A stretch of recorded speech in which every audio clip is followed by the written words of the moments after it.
Good evening, White Sox fans, and welcome to the latest edition, a very special edition of White Sox Daily Live. I'm kidding.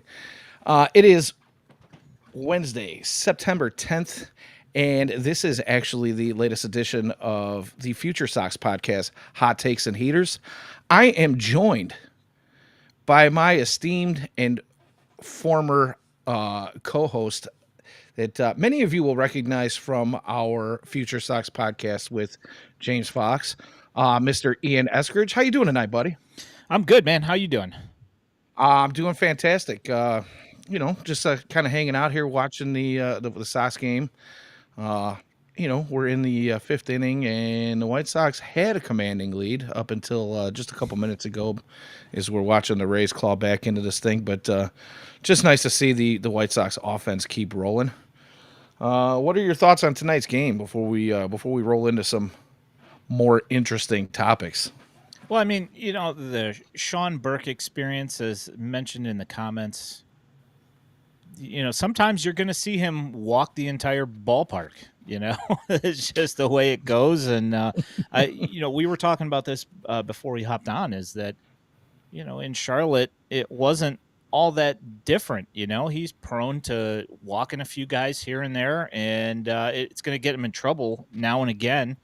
And, he got some nice double plays tonight that kind of you know stopped him from getting his goose cooked earlier.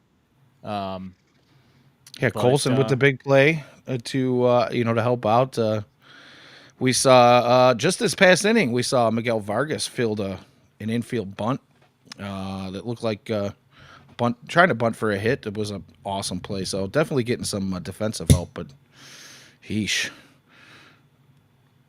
yeah, yeah. I mean, it's what's going to happen with him. I mean, until he gets his command demons in check, that's what you're going to continue to see from him. And it's you know. Considering that most people thought he was dead coming into last year, um, it's found money at this point, I suppose, right? So you just keep on riding it. Hopefully, get some innings out of him, and we'll see what happens. Yeah, I agree at this point, especially in a season as this one, and I feel like we've been on repeat for years now, where it's a season that doesn't really matter all that much. We're looking at maybe a different scenario than past years, where it might not be a season that matters, but it is a season of turning over a new leaf, kind of building on some momentum. We see the youngsters kind of pulling things together here, and we don't really want to, you know, we don't want to really step on their confidence that they're building too much at this point, especially how things have been going in the second half of the season. But at the same time, we have talked about this on our show and some of the other shows about how the bullpen was kind of overused for a while when they were, down a starting pitcher, or it felt like even two, for a short time there.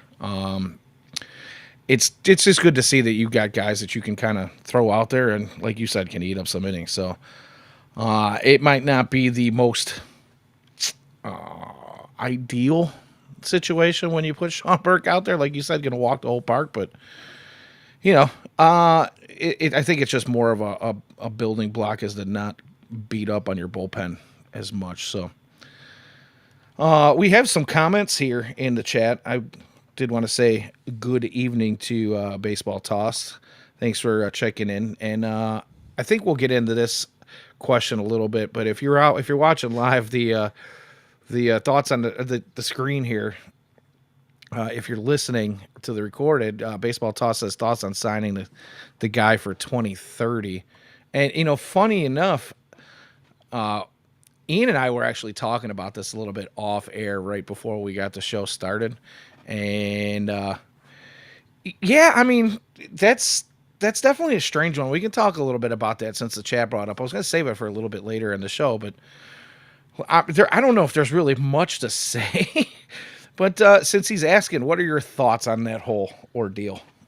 So one of the things about the White Sox international classes has been that they have been signing a lot of older guys um, guys that have already been playing professional baseball elsewhere, Cuba, Dominican, whatever. Um, this is a new one. The White Sox are apparently, now keep that in mind. Apparently, via Twitter, that the White Sox are in agreement to sign a 12-year-old in the year 2030. Um, For how much? $6 million. And $6 you million. see this kid, and he looks like a grown man. It brings back memories of the I am 12, guy with the sign from Benchwarmers. And I mean, he and his swing looks professional. It's pretty crazy. But like the thing that people have been complaining about is that the White Sox aren't going out and getting enough young guys. They've been more reliant on trying to sign older players like your Cespedes and stuff like that. And I it's interesting, at least. It's something different. How about that? I don't know if the kid's 25 and he's saying he's 12. Could be. Who knows? But Yeah, well, like, yeah, I'll it is trust him on Dominican. that. Yeah, exactly. I mean, he was hitting tanks like he was 25, so there's that. But here's my thought, and correct me if I'm wrong. I'm trying to kind of piece together some of the things, and I won't disagree with you on the age of the players that have been signed.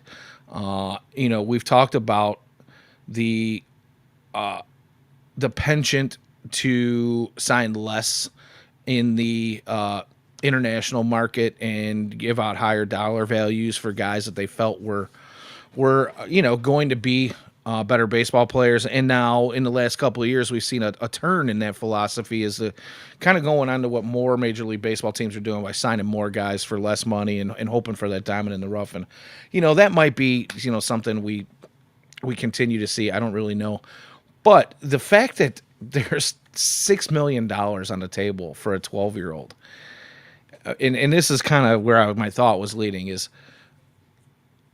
it's 2030. And as we all know, in that time frame is where the agreed upon, window for Justin Ishbia to possibly take over full control of the ownership group for the Chicago White Sox.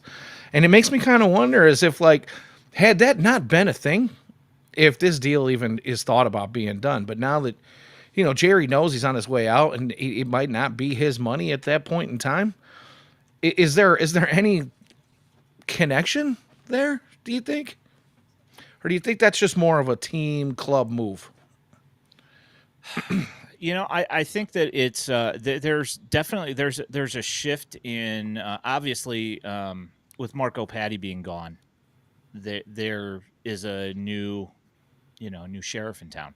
So it's generally, when you look at the top talent that's in these in these international signing classes, the top guys are getting like $5-6 million. So what is it? I think earlier this year, Elian Pena from the Mets got $5 million. So I mean, it's not really out of left field as far as the league's concerned. For the White Sox, it's obviously it's a little bit different. Um, it's just so bizarre that he's 12 years old and we're already hearing about them having an agreement in place with him. Technically, they're not allowed to do that.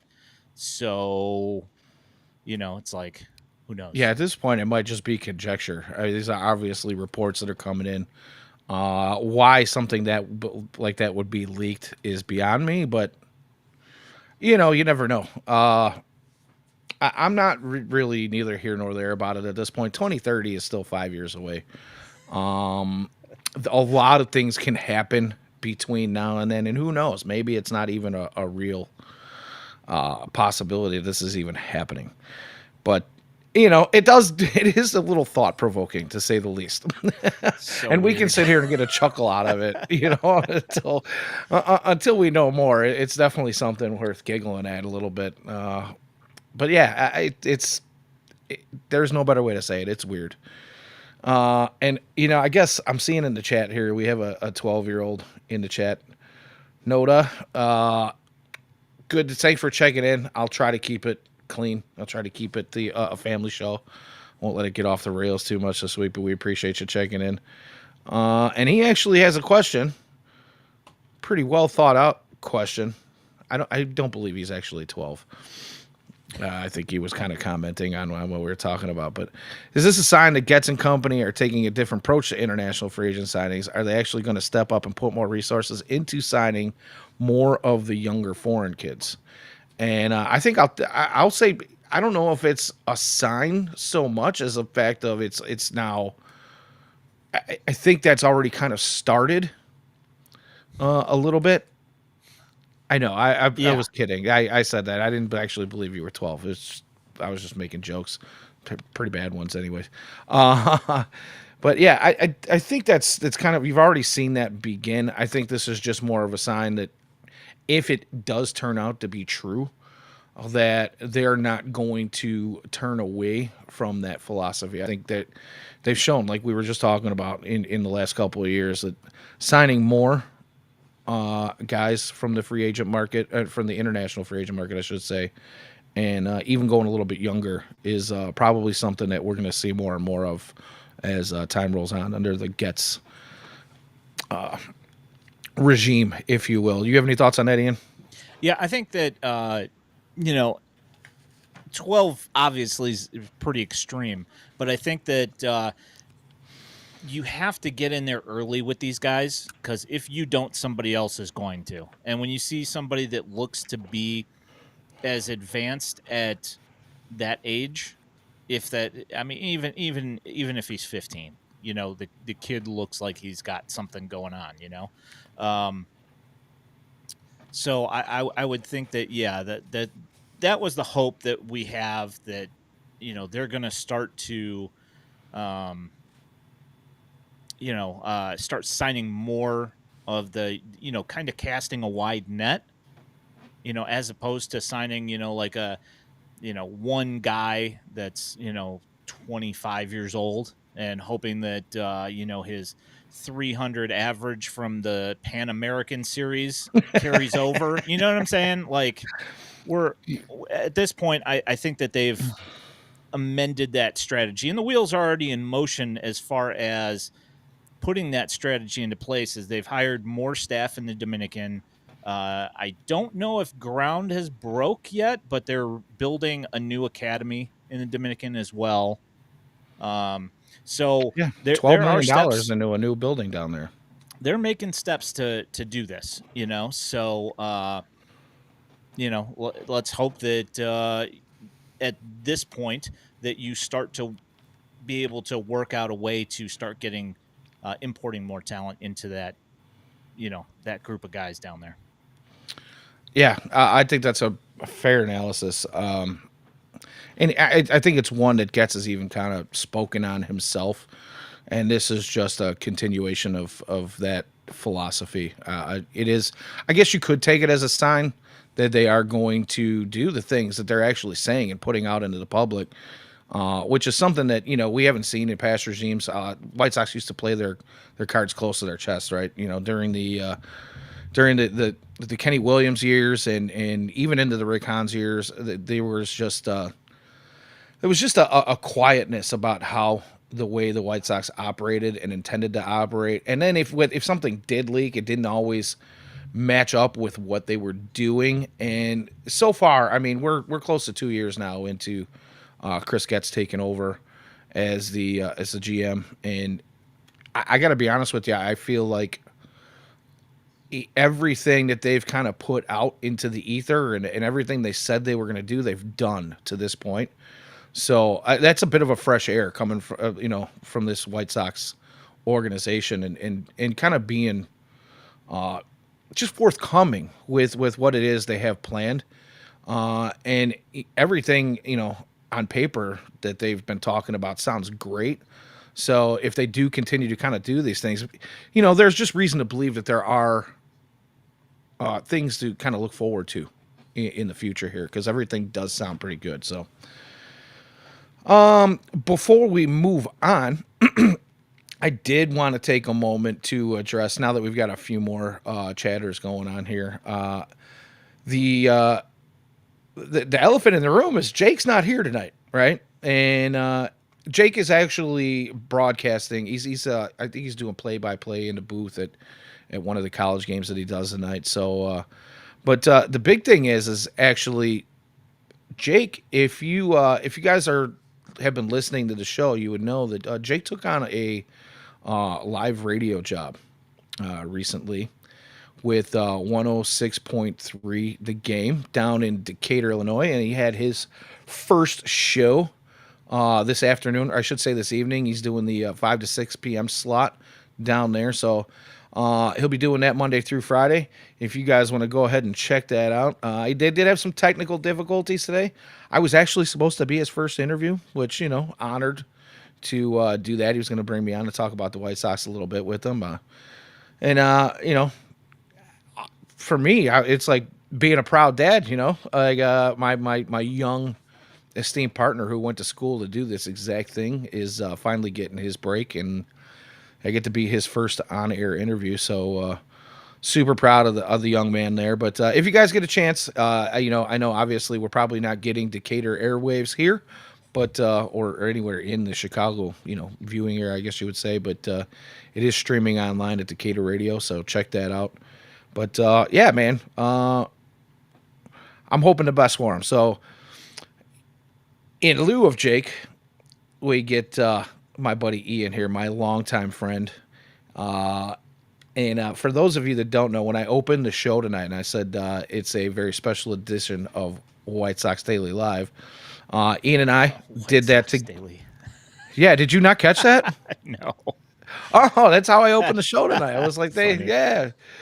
So I just had to throw that one out there. Ian and I started our podcast co-hosting together. God, what 2019? Yeah, something like that. 2019, I believe. With the Chicago Dugout, the South Side edition of the Chicago Dugout, which eventually it was a great platform, but unfortunately, some of the folks that were there had to move on to bigger, better things. So congrats to them for those things that they did. Specifically, Patrick, the guy that ran the site for us, but that collapsed. So Ian and I kind of moved on and did our own thing for 4 or 5 years before being brought on to FutureSox here. But as most of you will recognize him, if you weren't following us before with White Sox Daily, you will recognize Ian from the FutureSox podcast. So we're happy to have you here tonight, buddy. Yeah, so let's talk a little bit since we have you on. I know that your forte is obviously the minor league system. For those of you who don't know, Ian is our highlight clipper and poster extraordinaire, where you're going to find most of those minor league highlights for the Chicago White Sox system. Excuse me. Pardon me. But him and James typically spend most of their time on their shows looking at the youth movement within the White Sox organization. So I wanted to kind of pick your brain about I know it's been a couple months now. It's had some time to stew, but what do you think of the first few rounds of the White Sox draft this year? I'm excited. I'm personally, uh, I generally try and withhold um, too much excitement about draft picks, before I see them play.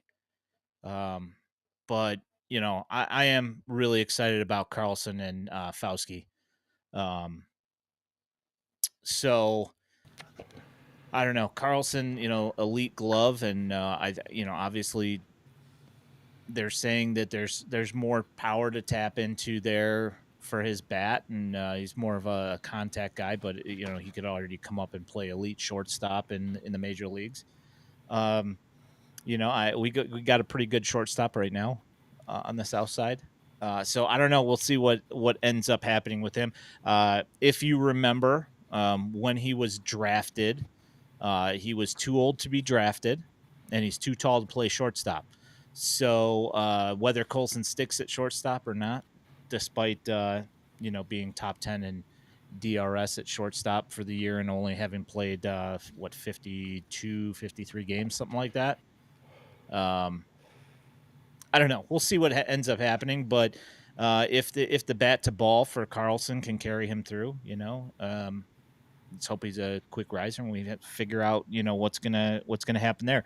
And then Fauski, the system has been talked about as being devoid of outfield like true, real high upside outfield guys. And then they made the trade for Crochet and got Braden Montgomery. There's one very high upside guy who's, unfortunately got hit with a pitch and fractured his foot the other day.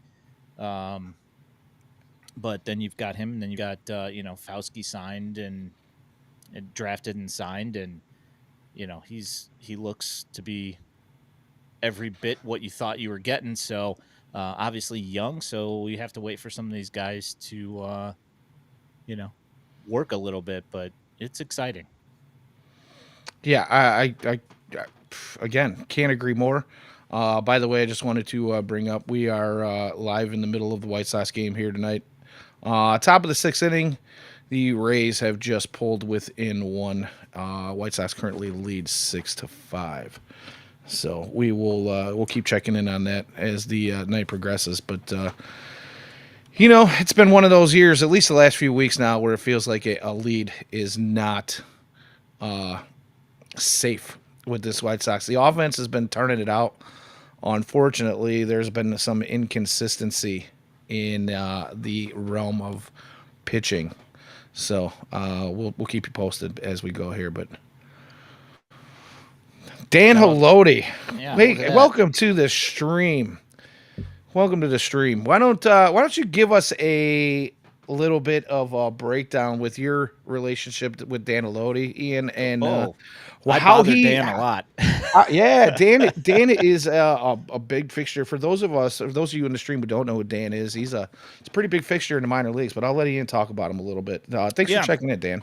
Yeah, so Dan does play-by-play for the Kannapolis Cannonballers, the low A affiliate for the White Sox. He also deals with all the press requests and all that stuff. So whenever Jeff Cohen goes down there to go to the games, Dan's the go-between to get your interviews and all that stuff. And Dan's a pretty awesome guy. It was his birthday a couple days ago, so happy birthday, happy Dan! Birthday! Thanks for stopping in. Appreciate it. He's going to be up here in Chicago here in a little bit, so that's cool as well.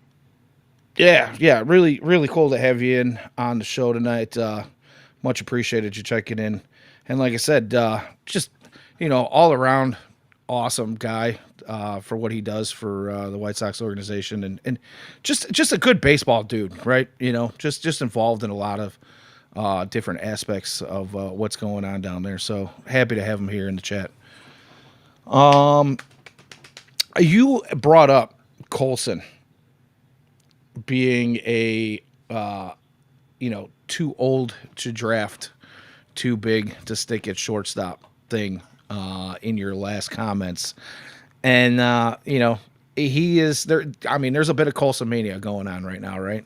I just wanted to catch your thoughts. I brought it up in last week's show with Jake a little bit, but recently I read that Colson himself had actually made the statement that he feels like he might end up getting to be too big to stick at shortstop. Had you heard this? I mean, directly from Colson's mouth? I mean, let's be honest. The guy's 6'5". I mean, he's a big dude. So if he continues to bulk up a little bit, yeah, it's definitely okay. Like I get that. It was just it's more tongue in cheek, just because I'm people were saying that he would be moved off a shortstop before he even made the major leagues, possibly. And also, I personally, I find the ageism. I find that to be absolutely ridiculous when a guy's 19 years old. But that's neither here nor there. Um, but yeah, I mean, he can. His gloves pretty decent. And the arm's good. It's always. I think it's gonna just for every player. It's always continued work in progress. And I don't see him being any different. It's like he never had the Billy Carlson gold glove talk in out of high school in the draft. Like he didn't have Right. that. So it's going to Right. be one of those things where he's going to have to work, and we've seen the growing pains with him. As he's gone up through the system. Um, I saw last year, like between last year and this year in Charlotte is like night and day. He looks way more comfortable at shortstop just in between the years. So and then you see him play with the White Sox, and in his first game he's making diving over the shoulder catches at Coors Field. You know, so obviously he's talented, and like the thing is like he's always had lateral quickness. So because from his time with basketball, like they're sitting there saying, "Oh, I don't know if he's going to be quick enough." The guy was going to go to Indiana to play basketball. Clearly, he's got lateral quickness to be able to get to a ground ball. Like, come on, man. Right. So, Right. Yeah, it is what it is. I just figured I'd throw it out there because those words came from his mouth. Uh, but at the same time, let's just think about this for a minute. Baseball's kind of known for certain positions needing to have certain power numbers. Right now, it's not a rule, but it is something that seems to kind of happen. So, when we look at the corner infield positions and the corner outfield positions, you usually want some guys that are going to, bang a little bit, right? Having, let's just say, especially with this past draft, with the White Sox kind of taking on the philosophy of drafting a bunch of shortstops with the idea that they're typically the most athletic player on a field at any given time. And taking that philosophy and saying, well, if they're the most athletic player in the field, if we need to move them somewhere else, they can probably make that transition later on when the White Sox kind of need to move guys into different places on the field. But having Colson, let's just say, move over to third base, he's got the arm to do it, like you said, and he definitely seems like he's a little bit more comfortable with the glove. If we look at his like 162 averages, he's close to like 55 home runs, I think, at this point. If he were to play a full 162 games, wouldn't be a bad thing. Now, right, he's not going to play 162. Nobody plays 162 that's anymore. exactly the thing is that I see you shaking your head. if you take it and extrapolate it at this exact moment, yeah, he's at the 1/3 portion of the season, but he's sat out a few games here and there since he came up. So I mean, Right, realistically, right now instead of 52, you should be looking at like right around 60 or so, because you got to imagine he'll probably take like a dozen days off during the year or whatever. But the thing that James and I kind of have bounced off each other for like a while now is that if you get a guy that you can count on for 30-35 home runs a year, and regardless of what position, obviously if you had him at shortstop or second base, that would be a huge amount of home runs. But if you have him at third, that's about what you want. You can live with, you bump him over to third base. You can live with him at third base with that kind of power production. right, Now, you saw him walk just a little bit ago. You'd like to continue. I mean, that's always been one of his calling cards is his eye, and it kind of got away from him for a little while, and he got a little swing happy. That's kind of looks like it's kind of starting to take a little bit of a break with that, and kind of moving back into being really patient, which is good.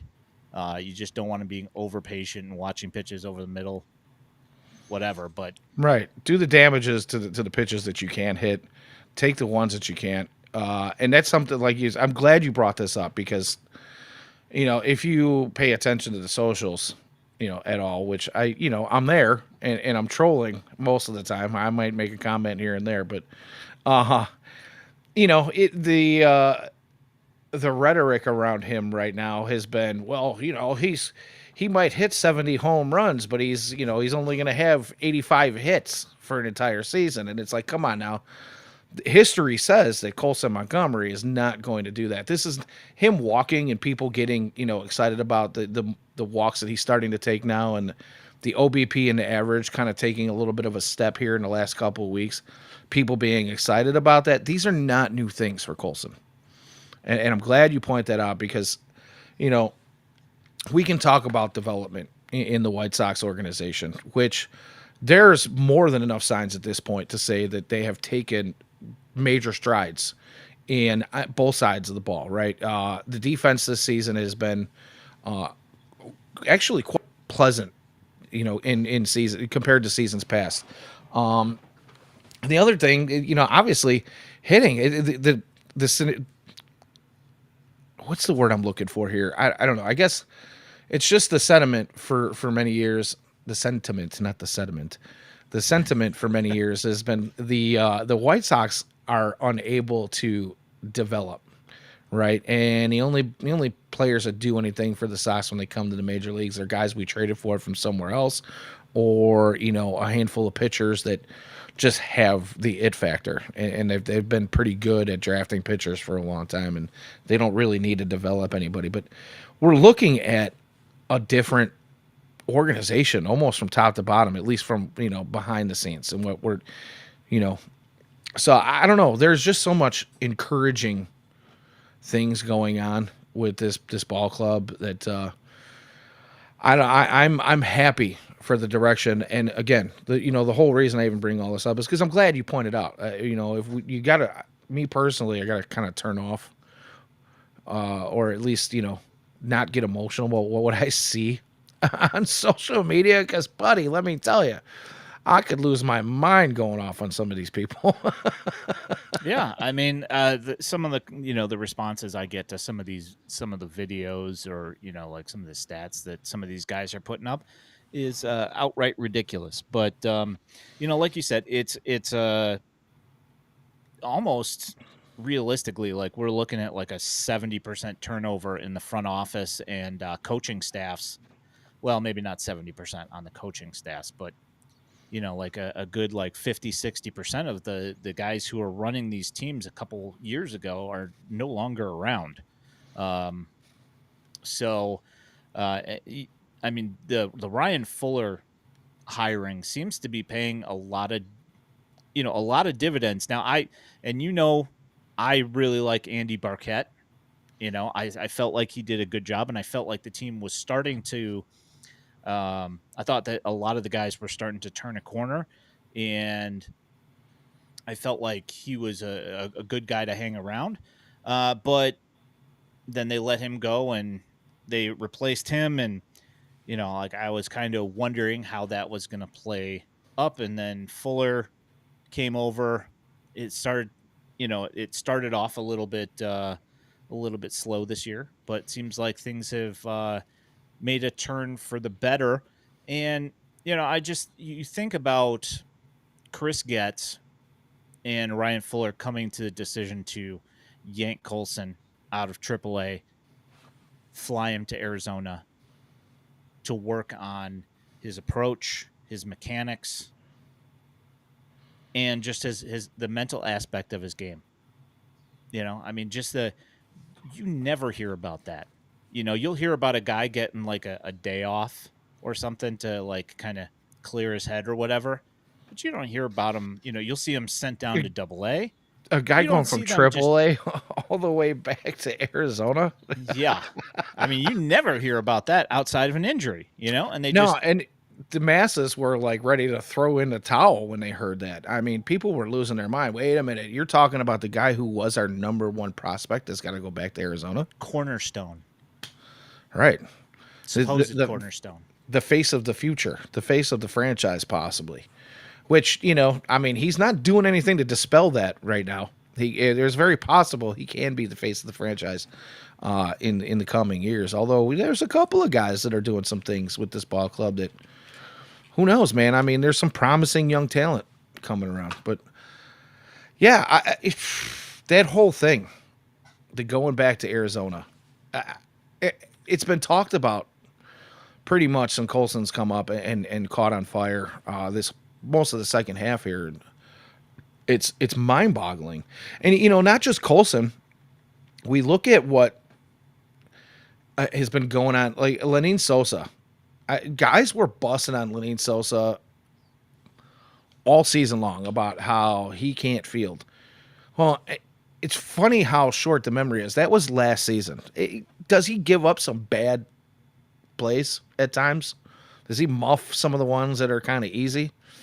When he makes a difficult play look, easy on the other end? Sure. But, up until a couple weeks ago, he was a 0 DRS after being bounced around all over the field this season. I mean, yeah, he's played the majority of his games here at second base, but he's played some shortstop. He's played some first base. I want to say that he's even played a handful of games at third. To be able to do that and not be a net negative in your infield, to me, it tells me that there is definitely some things going on in the organization that weren't happening before. Yeah, I think it's like the White Sox are getting to a pretty interesting point here in the way things are. I mean, just think about and it's one of those topics that either you love him or you hate him. There's a few people that are like, maybe he's okay. Tim Elko. You follow Lenyn Sosa, you see where Lenyn Sosa came from, what he went through to get to where he is right now. It took a while, and complaining about his defense, he still got those at bats. Now, Tim Elko, good first baseman. And and when you look at his career through college, the guy's a winner. And right now, yesterday he hit his 30th home run of the year, 26th in Charlotte, and then 4 with the White Sox. So he's got 30 home runs this year. There are things for him to work on. There are things that he needs to improve on. But like one of the things that drives me nuts is seeing like Ryan Noda get the shot instead of Elko. It's like Right. We already know this guy is go, not. Yeah. He's not going to be here beyond this season. Yeah. Tim Elko, again, great point, because this is something that we've kind of preached, you and I together as a podcast duo for many years, is the amount of at bats guys get to have an opportunity and to show up, to be able to get comfortable at the major league level. And even when Elko was here, he wasn't playing every day.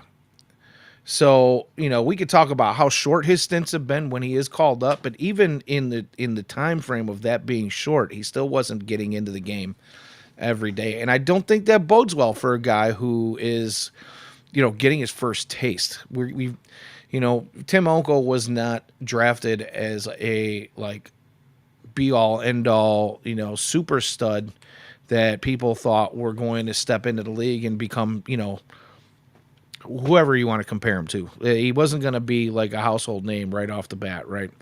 Did he have potential to hit big tanks? Absolutely. Is he a solid defender at first base? 100%. There's no doubt about that. But he had a floor that maybe wasn't as high as other players, right? So if he doesn't do the things that he was expected to do, of his floor anyway. Right, the possibility of right, exactly. So it's kind of difficult to listen to folks kind of just write him off. Give the guy an opportunity. If he was a top 5 draft pick, overall, and was thought to be like the savior of a ball club, I can understand you kind of being a little upset about his production at this point. But at the same time, there are a lot of number one draft picks and first round draft picks that don't come out of the gate looking all that spectacular, right? I mean, So, Elko's a 10th rounder. right, Anything you get from him is completely unexpected. But, when I look at it, I see the value there is that you've got a good defender, you got a guy who can hit home runs. He just not like he needs to figure things out in Major League Baseball. That's what it is. And I mean, it's entirely possible that he might never fully, figure it out. You're not going to see like the 290 average that he's got in AAA or whatever that he's got right now. You might not see that in the majors. But sitting here bouncing him back and forth, you saw how that worked for Lenny and Sosa. It just doesn't work all that often. Like hardly ever do you get a guy that's just like right out of the gate is just figured it all out right away. I mean, it right. just doesn't happen all that often. I mean, but then we watch Colson, and he's got the most home runs in 53 games for any shortstop ever. So what do I know? Well, and the thing with uh, right now specifically too with this White Sox baseball team that doesn't really have a dedicated first baseman. We can talk about, you know, moving Lenin Sosa and Miguel Vargas back and forth over there. Neither one of them, I feel like, are true first basemen to begin with. Uh, and then the other thing is, you know, if you've got Tim Elko who can play a great defensive first base, and he's got the size to be a big target for guys throwing the ball, and he's got the length to make a stretch and maybe even save a few more errant throws than say a Miguel Vargas could. Being over there. The one thing that I feel like I could live with a Tim Elko being there and doing that, and live with the swing and miss in his game. If he's going to go out and hit 30 plus home runs in a season and get you 70, 80, maybe 100 RBIs, by the time things are said and done. It doesn't necessarily have to have the highest OBP or batting average. If I've got a guy that's got a 130, plus WRC plus, which it's kind of hard to do if you're hitting 30 home runs. It's kind of hard to be a near average or below average WRC plus guy, or even OPS plus when you're hitting tanks at that pace.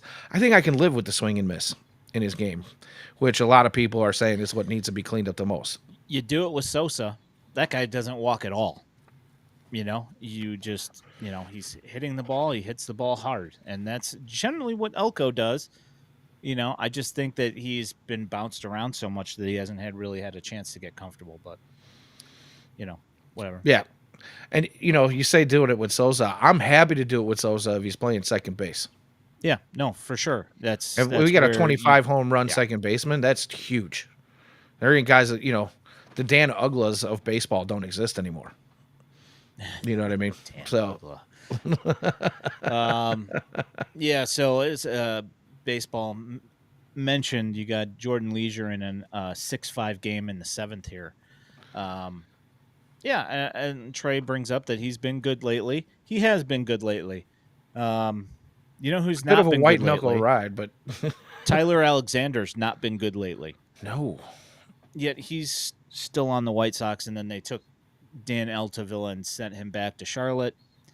Brandon I saw that earlier today, and I was just like, what are we doing here? And you can point to his FIP, you can point to his Sierra, all you want.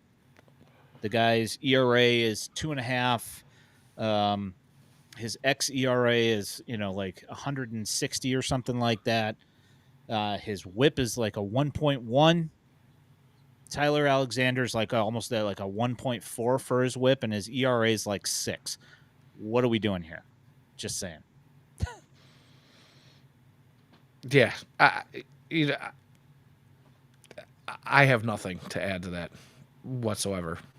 It's just aggravating to me. It's like we've been. I mean, and we talked about this. You talked about this as we came in about the bullpens kind of being overworked, and I get that. When you've got like a younger staff and you've got Martin Perez going out with injury, you got Shane Smith being brand new, you know, uh, Davis Martin taking a little bit of time on the IL. Like you're getting not as much as necessarily that you would hope out of your starting pitching. So your bullpen's going to pitch more. Um, the Baseball thing is toss. though Oh, is I'm sorry. that Go ahead. just not good. That's the No, problem. no. Baseball toss asked why we haven't seen Peyton Pillette yet. Unfortunately, Peyton Pillette's actually dinged up right now, is he not?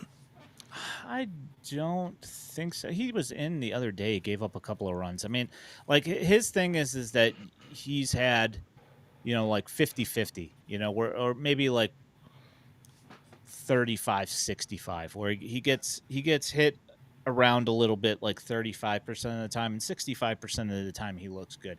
I think the problem is evaluating pitchers in Charlotte is really hard. And you could look at the Hawkeye data and see, like we can actually see on Baseball Savant now, we can actually see the AAA numbers, which is cool. You can see spin rates and all that stuff. But what the things that I try and stress is that even if you look at those numbers in AAA and the numbers look really good, like the spin rates are eye popping, the velos popping, like the carry on the fastball looks amazing. The command's a little bit all over the place. You can look at all those numbers, and the problem is that they're pitching with different baseballs than they've ever pitched with in their life, and they're playing in Charlotte, which is like a bandbox that has something like 120% chance of hitting a home run compared to all the other parks in the International League. So it's tough. So why exactly we haven't seen them? My guess is it's 100% a 40-man thing, and I think what they're Yeah. trying to do is like kind of figure out who they want to keep around and who they want to let go. Yeah. Toss. We are not even going to. That's not coming We're up not tonight. even. We are not going to address that. This is a baseball podcast. We Not on this platform. Yeah, we avoid pretty much all and anything that could turn, ugly, and that can be an ugly conversation pretty quickly. But it is a shame, and we'll just leave it at that. Hey, where's your dog? Has your dog come in yet? No, she's outside with the wife she's still watching. out there? Okay. Yeah, why is that? I was just curious. You get her up on the stream. Oh, yeah, no, she hasn't made an appearance in a while. Yeah. Frenchies, as you well know, since you have had some yourself. I don't know what it is about my dog, but does yours like to do this like between say 8 and I don't know 9:30, 10 o'clock? Get that crazy zoomy issue. She does it for like 30 seconds. She's like 8. Yeah. See, my girl's only a year and a half. Older. And she's also got anxiety, so she doesn't like really like actually feel free that often. So when she does it, we encourage it. Yeah, they are quirky little shits, aren't they? Yeah, I mean but they are definitely fun. I've never been an owner of a small dog before, and I got to tell you, this one stole my heart. She's the best. She's the best cuddler and snuggler. She wants, and the crazy thing is, like you say, yours has anxiety. Mine wants to be friends with anything and anyone. We bring her out to the campground, which is like infested with Frenchies. There's 81 campers only. Yeah, 81 actual campsites that are permanent campsites. I shouldn't say permanent, but 81 campsites with RVs on them, and I would say probably 8 to 12 of them have Frenchies out there, and most of those have multiple Frenchies. So that there's like a good place to hang out. there's like 20 plus Frenchies out there, including her sister, her litter mate. So which is only 2 doors down from us, so they get a chance to hang out. But nice. Yeah, Nugget is she's a social. It's almost overwhelming at times how social she wants to be. Like people are like that aren't dog people. She's like, but look at me. I just want to be your friend. Love me. I'm going to jump on you and give you kisses. And so it's great. Good. But, there was something that I wanted to go back to here, and I thought maybe not.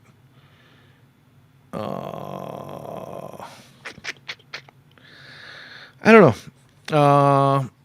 Yeah, I can't bring her. I can't bring her on the show too often because she won't sit still for very long. And that's just it. She's like Zoomy Central this time of Yeah. night. So we were talking about it a little bit before on the show.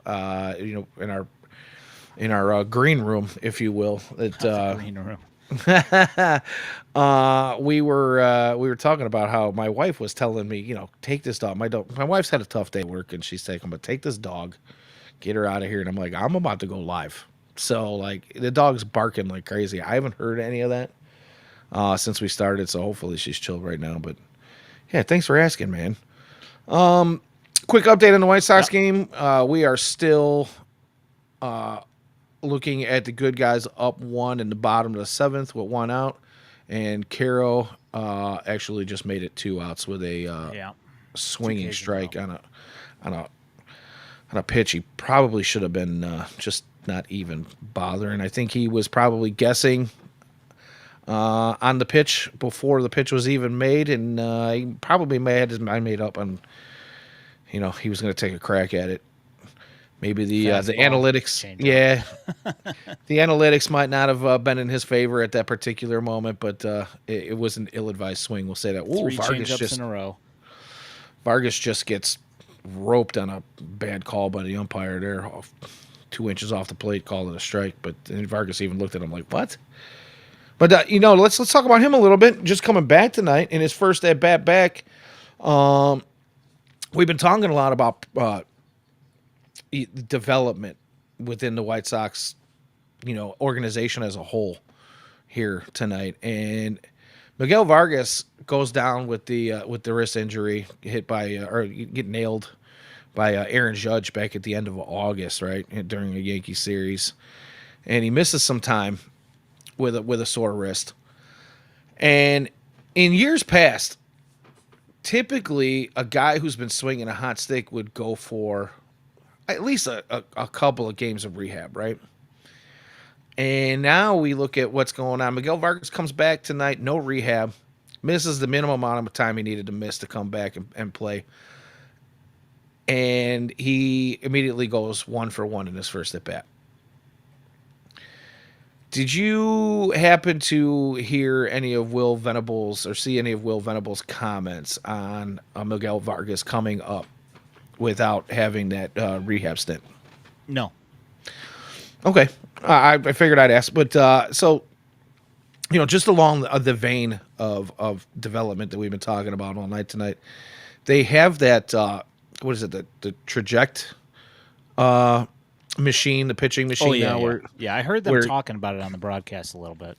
Okay, so, and for those of you who don't know, the traject machine is basically, it's a pitching machine, but it's not a straightforward pitching machine. I can actually dial up, like specific pitchers and load in what kind of, pitches that specific pitcher might throw to a guy.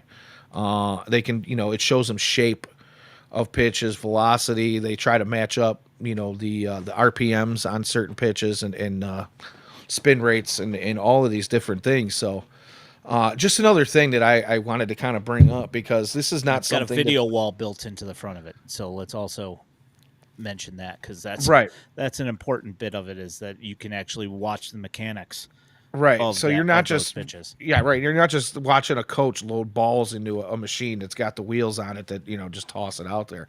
It is definitely high tech stuff that, again, years past, this was not something that the White Sox were known for, being in the forefront of the technology that's available for them to use. So, I just wanted to point that out. Nicely. Yeah, tech was the last thing on their mind. But I mean, if you look over the last 4 years, they went from nothing to Barquette brought in iPitch, which has the ability to program pitches into it and mimic the pitches of the pitcher who is pitching, then they 2 years later they jump up to the traject, which is above that as well, which is awesome stuff. You see these guys walking around with things on that look like what are they? Trying to remember what they're called. Looks like a sports bra, essentially, but it's just it's tracking load management, and it's like all this stuff has just started popping up in the last couple of years. I can't. It's like a slingshot. I can't remember what the heck they I call know it. what you're talking about, and I'm not exactly sure what it's called either. Yeah, it's some sort of vest. I have to look it up. Yeah, I mean, there's tons of stuff. I mean, we see, there's the oh god, I'm gonna forget K the name of vest. that. There you go. Catapults. That's what it is. Catapult. There's also help me out here. The one with the 360-degree cameras that watches. Well, they use it for Oh, the swings. biometrics stuff. Yeah, where they Hawkeye. watch it. Yeah.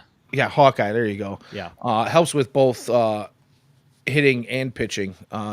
Just keeping an eye on swing planes and stances and how guys are getting the bat through the strike zone, as well as pitchers. And their mechanics throughout their motion and delivery. So, I mean, these are all things that, again, we made the joke. It is a little bit tongue in cheek about not being on the forefront of these things, but the leaps and bounds that have been made, again, just things that are moving in a direction that it could easily see the White Sox jump leaps and bounds in their record at some point here, given that they make the moves they need to make.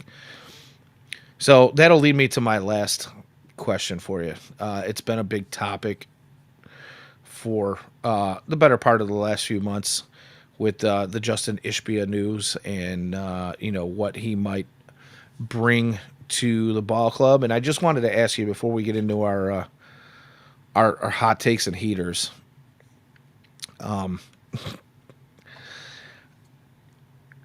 What do you feel? How do you feel? Let me rephrase this.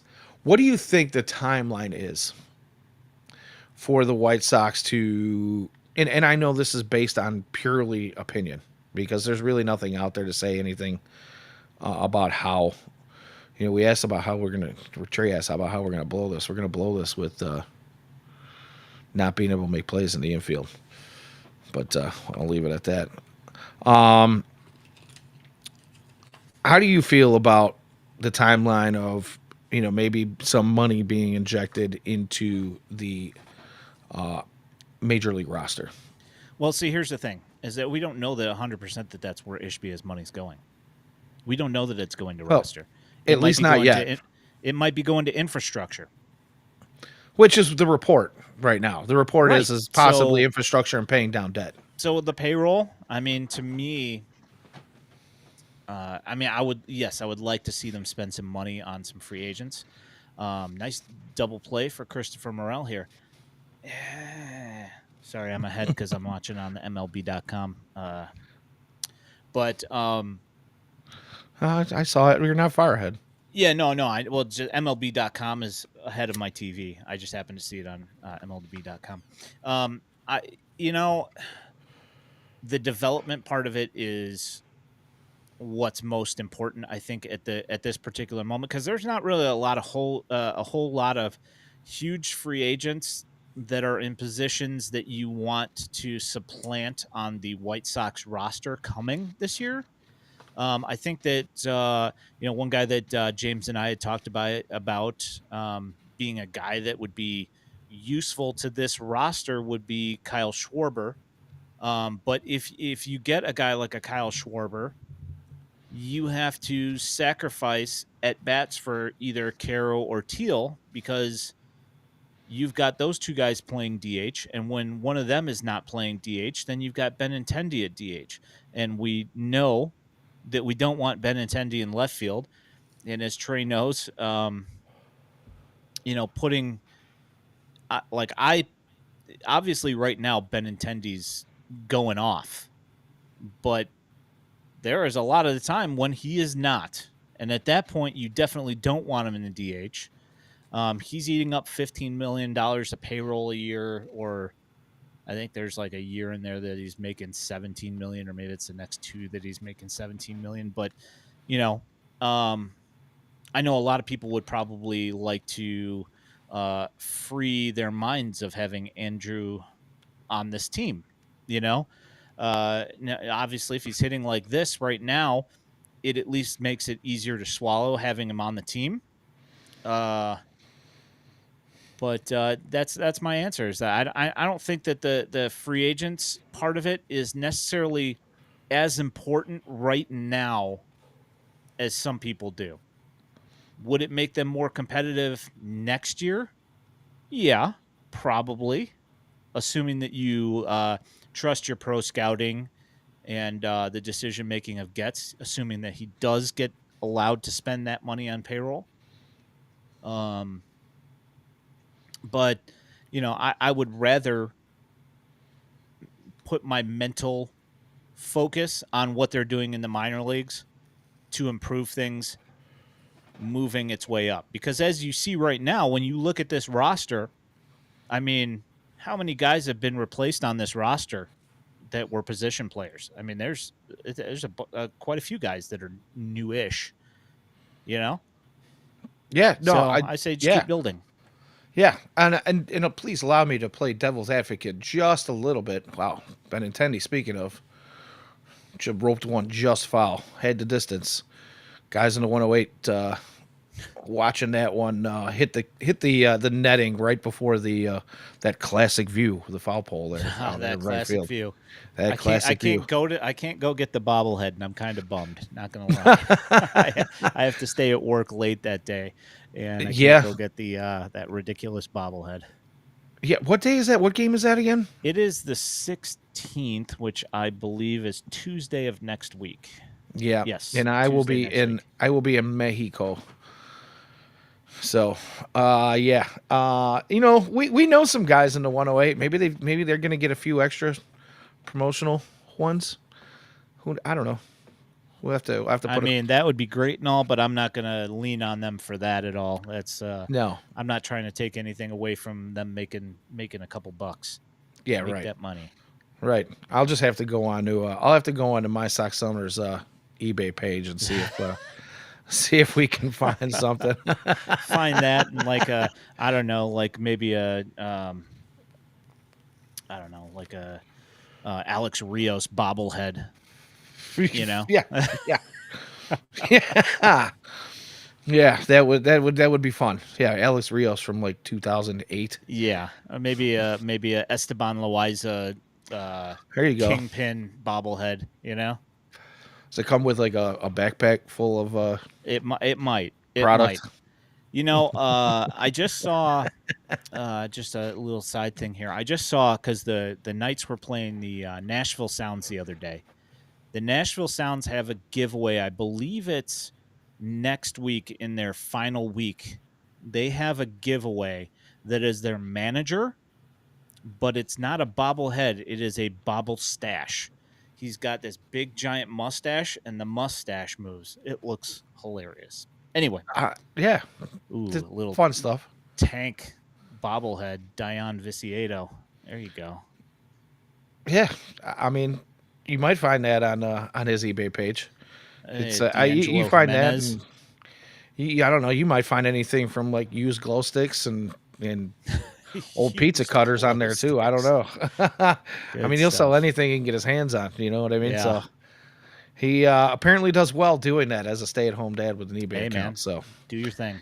yeah, no, I not by all means, brother. You know, I got nothing but love and goodwill for those guys. They're awesome. I got an opportunity to sit and talk with them a couple weeks ago when I went to see my niece was honored on field for her Yeah.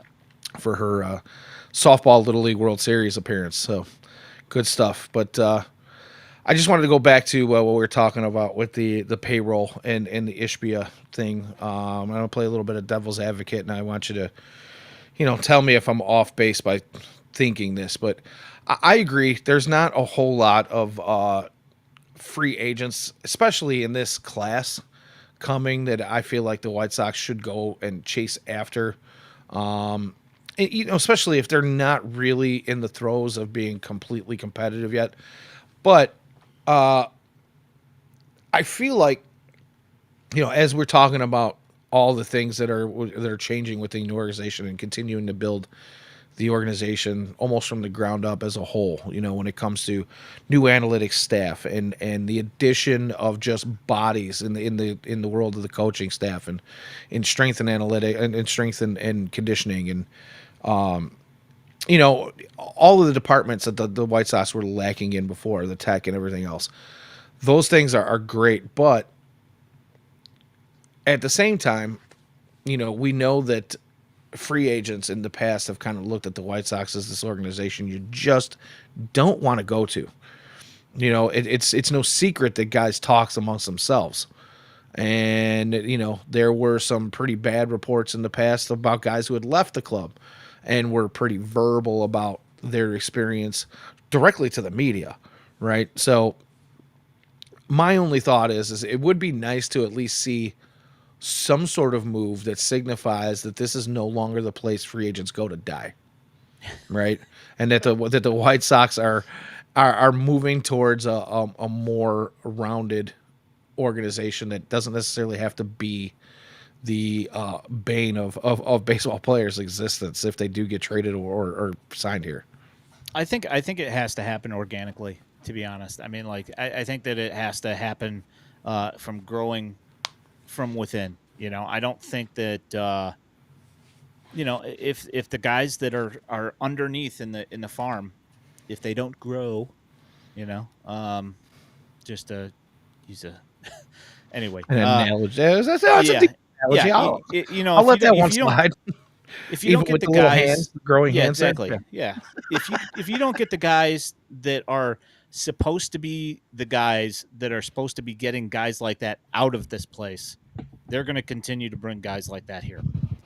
You know, there you go, perfect. Pay homage to him while he's calling his game. Yes. Um, Yeah.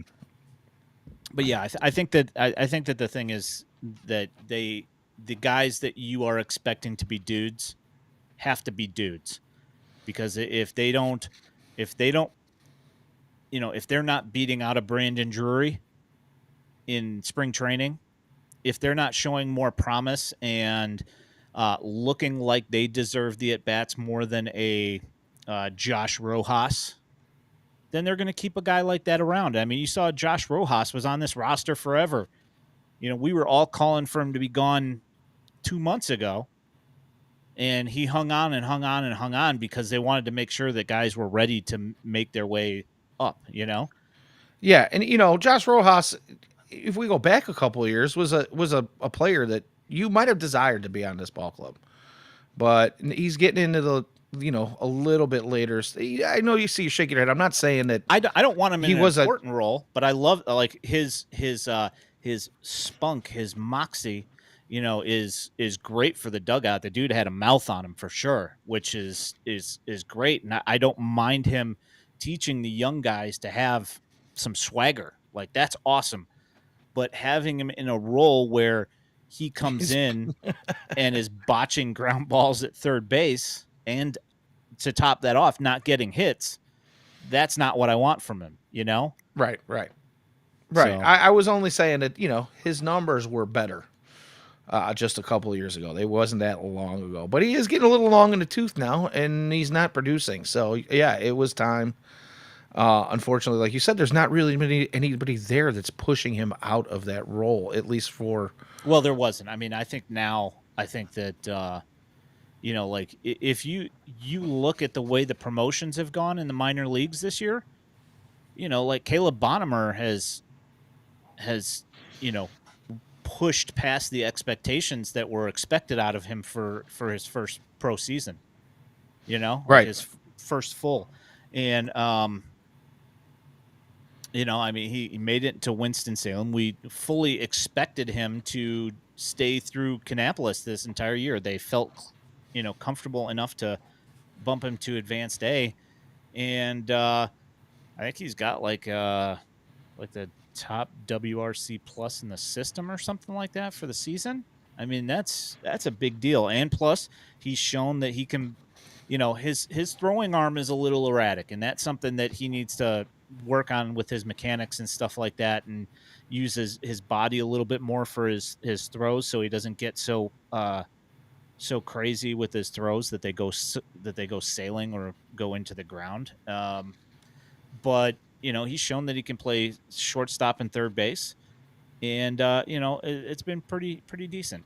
I think like these promotions, they're starting to push everybody up, regardless of you know regardless of whether the major league roster is ready for that at this point yet. Like some of these guys are just going to move some of these guys and get some of these older free agents out of the way. So Nugget has entered the building. yeah. Oh, and she just There she is. Okay. She hasn't seen you in like 45 minutes, man. She's I excited. know, right? They were. Oh, goodness gracious! Sorry about the tornado / earthquake that just happened, folks. Wow, she's been outside all this time. She'd have zoomies. So to answer this, my wife just right I thought here, she was hungry. Yeah, I wanted to hit this question. Yeah, I think probably I don't think that the White Sox are gonna like spring for pitching. To be honest, I think that they feel that they've got enough pitching, and you've got so many guys coming back from Tommy John that they're going to just ride that. And I think what you've seen out of like Shane Smith and Davis Martin and not necessarily Burke so much, even though you've seen the stuff, and then you see Grant Taylor getting taken out here by the trainer, which is not ideal. No. Yeah, not good. Hopefully he's okay. Hopefully it's not anything too bad here. But like the idea was for Grant Taylor to go into a starter's role for next year if he can do that. I think that they'd rather ride on that. I'm guessing it's a lat. Yeah, that was my guess as well, either a lat or an oblique.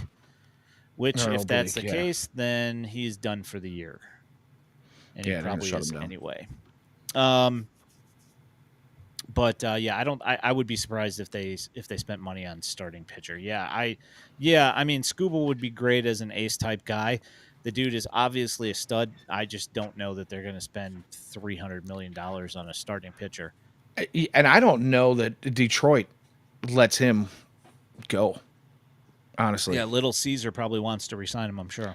Yeah, it.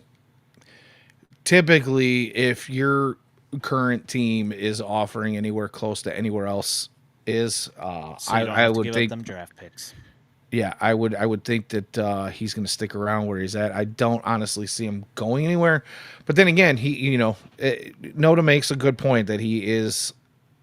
I mean, guy's potential, Cy Young material year in and year out if he continues to pitch as the way he does. So there could be a bidding war, and I don't know if that's one the White Sox need to get into right at this particular moment. Yeah. There's that. I would say probably like Schwarber would be like a guy that I think that the White Sox would probably be able to afford and could probably grab, possibly.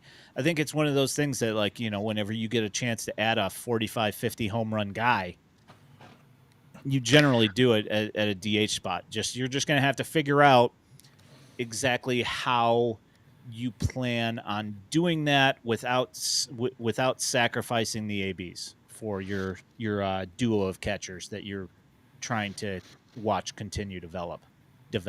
Yeah, agreed 100%. And we'll see how it goes. Having a full-time DH, I don't see there being an issue with it. I know that everybody wants to see Carroll and Teal in the lineup together as much as possible, which is why so many people were happy to see when right before rosters expanded, we got Corey Taylor or Corey Taylor. wow, Corey Lee back. Yeah, I don't know. My mind must be on karaoke already. You guys are doing Slipknot at karaoke? I might do some. I might do Or some Stone Sour. there you go, Stone Sour. I do some Slipknot too. I've never seen that at karaoke. That's funny. You know, the lighter of. I mean, I could go and do like Wait and Bleed, but you know. Anywho, all right. Well, we're gonna. Fair enough. Well, I think we're gonna put a bow on it here. Yeah. I Put a bow on it. Walk us out here, pal. Yeah, we're about an hour and a little over an hour and 15 in. We appreciate in the chat. You guys have kept us going all night. First off, want to say again, congratulations to Jake on the new job and having his first show on the air. It was not without its issues, but you know, as any first day goes, I'm sure he was a bit overwhelmed. I probably would say that, you know, I listened to him live, even though I didn't get a chance to get my interview in. I would guess that some of those issues were not his. They were station related. So, but if you guys do get the opportunity, if you're a fan of Jake here in the show, go ahead and check him out on 106.3 on Decatur Radio.